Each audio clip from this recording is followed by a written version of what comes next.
Bancada Kunto questiona a decisão presidente da autoridade município Baucau nebe halo mudança bagrau funcionário Sira. Deputado Bancada Kunto, Luiz Roberto ratou questão e a intervenção e a plenária Parlamento Nacional. Segunda-feira, semana nekatak, funcionário hirakne, tuir concurso e a função público, o despacho e a grau C, mas be pam Baucau tau fali grau D. Konaba pam Baucau ini ana be makala mudança grau baiknya funcionário Sira. Ene ba?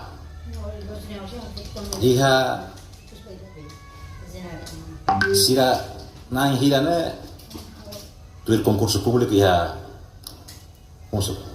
função público depois mos iha grau C.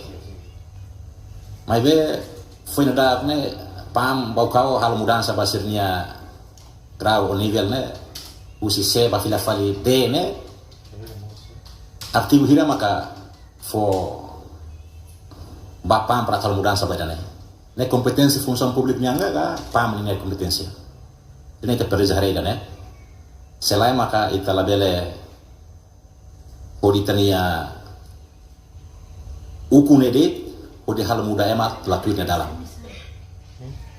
ida maka russo ba governo atau bel halu responde badane. Enquanto o deputado Russi Bancada CNRT, Gabriel Soares Hateteng, informação com a mudança funcionário Russi grau C ba grau D, ne ela los no hoax.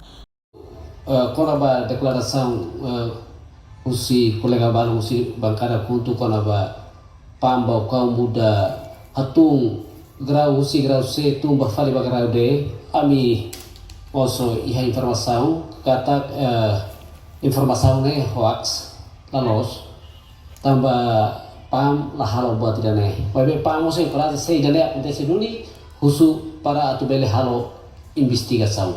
Obrigado. Reportagem Melda Fátima, Televisão Timor Post. Janela informação ba emogoto. Atu tem informação atual dia kliu. Kita haluha. Hane botão subscribe, like, halo comentário no fahe tutang ba media sosial hotu.